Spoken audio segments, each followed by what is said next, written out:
Assalamualaikum warahmatullahi wabarakatuh. Kembali lagi dengan saya Ahmad Bustanul Arifin.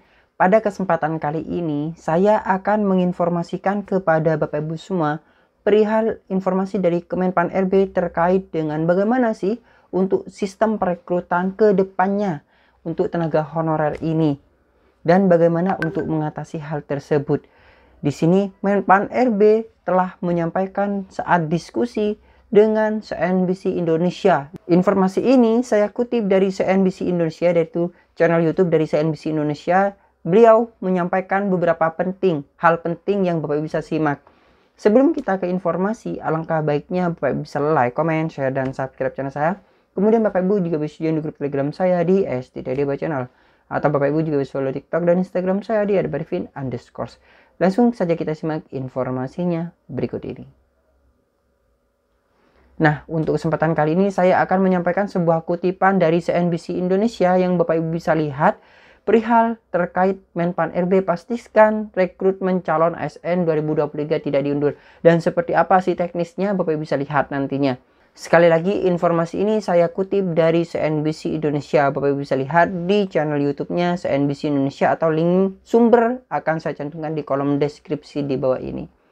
Langsung saja kita lihat informasi dari Bapak Menpan RB. Jika Bapak Ibu ada tanggapan ataupun mungkin ada saran, silahkan di kolom komentar di bawah ini. Sebanyak-banyaknya bisa Bapak Ibu bisa berikan sebuah tanggapan ataupun kritik dan sarannya. Langsung saja kita lihat informasinya berikut ini.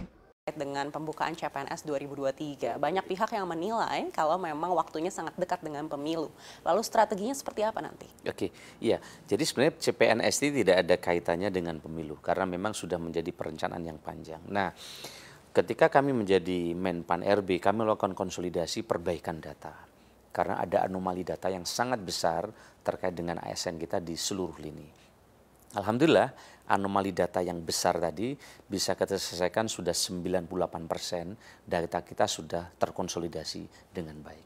Sehingga kita bisa membuat perencanaan dalam 5-10 tahun ke depan mana yang negatif growth, zero growth, dan mana yang masih tumbuh. Nah ini sudah kita rencanakan terkait dengan rencana rekrutmen ASN ini. Nah, tapi yang paling penting dalam proses perencanaan ini ada dua prioritas yang ingin disegerakan, yaitu terkait dengan tenaga di pelayanan kesehatan dan yang kedua adalah tenaga di sektor pendidikan. Karena dua ini menjadi penting yang bersentuhan langsung dengan masyarakat. Nah, di tahun 2023 ini lebih dari 1.030.000 orang yang sudah kita usulkan ke Kementerian Keuangan. Tetapi masih ada beberapa kementerian lembaga dan pemerintah daerah yang kemarin belum mengusulkan. Nah, sedang kita minta lagi, kita beri afirmasi lagi untuk mereka segera mengusulkan. Nah, harapan kami formasi ini nanti bisa dioptimalkan oleh daerah. Komposisinya seperti apa? Karena di satu sisi ada non-ASN atau honorer yang mesti diberesin ini. Ya, karena ada undang-undang yang mendeadline sebenarnya untuk beresin ini. Nah, di satu sisi non-ASN ini mereka udah mengabdi lama. Ada yang 15, 20 tahun, dia belum diangkat jadi P3K. Padahal mereka telah berkontribusi. Nah, inilah yang jadi prioritas kami. Tapi kan jumlahnya mesti kita seleksi. Nah, di satu sisi ada fresh graduate. Nah, mereka ngeritik kami di medsos. Ini negara ini kalau tidak kan jadi negara honorer. Masa kami yang baru lulus, yang siap secara digital, nggak diberikan formasi, nggak direkrut. Nah inilah pilihan-pilihan yang mesti kami putuskan. Maka kami putuskan atas arahan Bapak Presiden dan banyaknya masukan kepada kami, di 2023 ini 80% adalah P3K. 80%. Salah satunya adalah memberikan afirmasi kewajiban yang sebelumnya belum ditunaikan oleh pemerintah, THK 1, THK 2, ada yang sudah lulus belum dapat formasi dan lain-lain. Ini ada PR sejak 2016. Jadi kami ini sebenarnya menyelesaikan beberapa PR yang sebelumnya belum sempat terselesaikan. Tapi insya Allah ini akan kita selesaikan ya di 2023. Terakhir nanti di 2024. Nah, tahun berikutnya terus nanti akan berkurang. Mungkin nanti yang P3K 70%, fresh graduate-nya 30%. Tentu yang fresh graduate nanti dengan kualifikasi yang sangat tinggi. Karena memang kita ingin merekrut ASN terpilih hari ini dan ke depan. Arahan Bapak Presiden, SDM ASN ini harus SDM pilihan. Di banyak negara seperti di Singapura, yang terpilih menjadi ASN adalah memang mereka yang handal. Ya, tidak ada lagi ke depan istilah rekrutmen ASN itu seperti istilah yang dulu-dulu. Itu istilah misalnya ASDP, anak saudara dan ponakan, nggak ada lagi. Karena sudah sistemnya sudah pakai sistem CAP, nggak bisa lagi diintervensi. Atau sistemnya PDAM, ponakan dan anak menantu, nggak bisa lagi. Nah, kualifikasinya akan ditinggikan. Sehingga kita akan afirmasi yang P3K, tapi yang fresh graduate memang kita perlukan. Tentu ini membutuhkan akselerasi di sektor insentif berupa TPP dan juga gaji yang cukup. Nah, salah satu prioritasnya adalah yang ASN ini, yang fresh graduate adalah talenta digital. Karena banyak daerah sekarang membutuhkan talenta digital yang baik di tenaga ASN ini. Baik, dengan kualifikasi yang ditingkatkan ini, lalu apakah ada target sebesar apa nantinya CPNS ini bisa menyerap tenaga kerja terutama fresh graduate? Iya, jadi memang paradigma kita ini selama ini agak terbalik. Jadi rekrutmen ASN ini dianggap menjadi penyelesai dari lapangan pekerjaan. Padahal mestinya kan tidak. Mestinya rekrutmen siklus negatif yang selama ini muncul mestinya kita pangkas. Apa itu siklus negatif? Rekrutmen ASN tidak profesional, maka memunculkan masalah birokrasi kita lambat. Karena birokrasi lambat, maka investasi terhambat. Kan begitu. Karena investasi terhambat, layanan tidak bagus, maka menyebabkan lapangan pekerjaan juga menjadi tertutup. Akhirnya mendesak Pemda atau daerah untuk merekrut mereka. Nah, paradigmanya harus segera dirubah ke siklus positif. Rekrutmen ASN kita mesti bagus, profesional, ya. Dan ke depan kalau profesional, birokrasi kita akan hebat, investasi meningkat dan akan menciptakan banyak lapangan pekerjaan sehingga tekanan ke daerah untuk merekrut lapangan pekerjaan ini akan berkurang. Nah, inilah tarik menarik yang sekarang terjadi. Di satu sisi kita ini didorong oleh undang-undang dan dimandatkan juga arahan Bapak Presiden bagaimana birokrasi ini berkelas dunia. Tarik menarik kayak tarik tambang. Di sebelah kiri ini ada zona nyaman ASN ini, padahal di sebelah kanan berubah. Nah, inilah yang sekarang tarik menarik tambang ini yang menurut kami harus didorong untuk dimenangkan ke yang kanan, yaitu birokrasi berkelas dunia. Oleh karena itu kita sedang mencari jalan terbaik, yaitu komposisi menyelesaikan non ASN dan fresh graduate yang akan kita rekrut. Baik, tadi Bapak sempat sampaikan juga terkait dengan sektor kesehatan dan juga pendidikan. Apakah ini artinya CPNS tahun ini akan fokus ke sana? Salah satunya.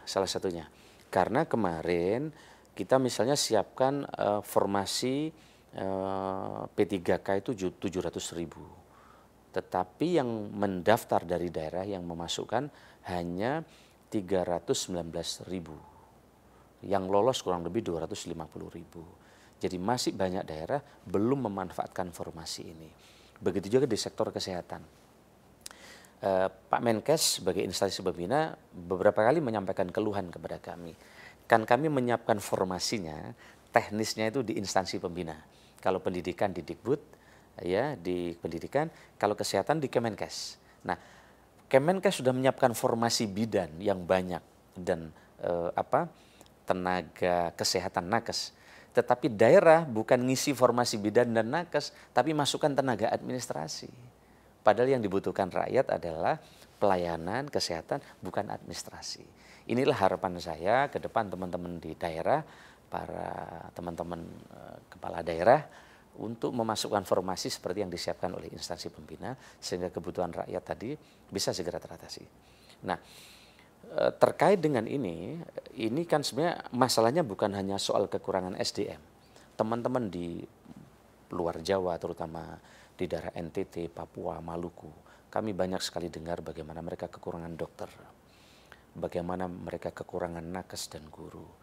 Nah, setelah kita lihat, kami laporkan ke Bapak Presiden, problemnya ini bukan hanya kekurangan orang. Formasi penempatan orang udah kita siapin, merata ini. Bapak Presiden telah menyiapkan di Papua, NTT, Maluku. Nah, sayangnya Setelah mereka diterima di situ dengan berbagai alasan, lewat ABCD mereka minta pindah ke kota. Lebih krusial lagi mereka pada minta pindah ke Jawa. Ada dokter spesialis, ada dokter ABCD. Nah, kalau ini yang terjadi, berapapun formasi yang disiapkan di titik-titik terluar ini pasti tidak akan pernah cukup. Oleh karena itu, kita dengan BKN telah membuat ketentuan minimal 10 tahun mereka harus berada di situ baru bisa pindah. Tapi ini kan terus mendesak dengan atas nama A, B, C, D, orang tua, anak, sehingga menyebabkan dosen, guru ini kurang di luar. Nah, kita sedang membuat rumusan ini, terutama dengan Undang-Undang Kesehatan baru yang sangat futuristik. Arahan Presiden tertampung di situ dan Pak Menkes juga punya idealisme yang sama. Maka sedang disiapkan misalnya dokter atau bidan atau mereka yang tugas di pulau terluar ke depan, kepangkatannya naiknya akan lebih cepat dibanding di Jawa. Nah, ini tentu akan menjadi insentif baru dan ini sedang kita tata. Dan Undang-Undang Kesehatan sudah selesai, baru saja disahkan, dan itu luar biasa ke depan akan mendorong pemerataan dokter spesialis yang ada di Indonesia, karena tidak hanya berbasis kampus lahirnya dokter spesialis, tapi juga akan berbasis rumah sakit. Dan kalau ini paradigma dan program ini jalan, tentu akan ada pemerataan, termasuk memberikan insentif kenaikan pangkat lebih cepat baik dari guru maupun dari tenaga kesehatan. Jadi ini beberapa skenario untuk mendorong pemerataan ini, Bapak Presiden menyiapkan skenario yang luar biasa, bukan hanya di PP, tetapi juga ini menjadi komitmen yang ada juga di undang-undang. Baik, Pak Suaranas, kita beralih ke hal lain yang juga menarik ini terkait dengan perpindahan ASN ke IKN. Kita menunggu, katanya ASN ini akan menjadi orang-orang pertama yang akan merasakan seperti apa IKN.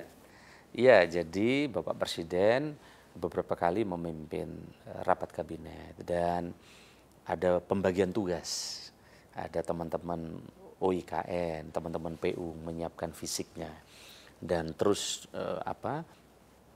dimonitor oleh beliau, dan kami lihat progresnya dan APBN-nya sudah cukup untuk di ring 1, dan Kemenpan RB ini kebagian untuk menyiapkan persiapan ASN-nya bersama BKN, LAN, dan lain-lain, termasuk kita sudah mengeksersis kementerian ini berapa, siapa dulu yang pindah, jabatan apa, dan seterusnya. Nah, kurang lebih di sini ada 11.200-an ke depan ASN yang akan pindah di tahap pertama di 2024, kemudian kurang lebih 6.000-an teman-teman TNI Polri yang akan pindah ke sana. Ya, yang menarik adalah bahwa mereka nanti langsung akan mendapat semacam rumah dinas yang disiapkan oleh pemerintah di ring 1. Kita juga sedang perjuangkan adanya tunjangan kemahalan dan seterusnya untuk tinggal di sana. Dan nanti di sini akan berbasis elektronik, termasuk konsep kantornya sudah konsep digital, sehingga targetnya Bapak Presiden ini memindahkan tugas-tugas sebagian ASN ini bukan hanya soal memindahkan ibu kota, tapi ada culture baru, yaitu digital leadership, kemudian green, dan seterusnya, dan seterusnya. Baik, apakah ada risiko pelayanan masyarakat menjadi terhambat karena adanya perpindahan ini? Tidak, jadi ini sistemnya udah disiapin, akan berbagi tugasnya ya. Yang bisnis sebagian masih di Jakarta. Tugas-tugas pokok yang terkait dengan layanan-layanan kebijakan penting, misalnya Kemendagri, Kemenpan, Kemlu, dan seterusnya itu nanti akan menjadi prioritas pindah ke sana. Dengan digital ini tidak akan ada hambatan, justru akan ada percepatan. Karena sistemnya telah disiapkan bersama sejak hari ini. Baik, terkait dengan golongannya sendiri, apakah sudah diputuskan golongan mana yang mungkin akan lebih dulu untuk pindah? Ya, jadi memang ada klasifikasi. Ada di kementerian itu ada yang eselon 1-nya bisa 3, bisa 2, bisa 4, sesuai dengan kepentingan. Begitu juga di bawahnya dan seterusnya. Jadi kita sudah exercise dengan detail jabatannya, klasifikasinya apa yang akan pindah ke IKN. Baik, bagaimana dengan fasilitas Pak, seperti rumah sakit dan juga sekolah, apakah juga sudah akan disiapkan? Iya, jadi di rapat kabinet telah disampaikan Bapak Presiden di sana bukan hanya menyiapkan kantor. Bapak Presiden memberi arahan akan ada rumah sakit berkelas internasional di sana. Bukan hanya rumah sakit, tapi fasilitas sekolah bagi anak-anak sejak TK dan perguruan tinggi yang berkualitas nasional dan internasional. Bahkan sedang disiapkan kalau perlu insentif perpajakan, Gubernur DKI juga menyiapkan untuk percepatan perpindahan ini. Sehingga dengan demikian mestinya tidak ada kekhawatiran karena konsepnya yang dipikirkan sudah komprehensif.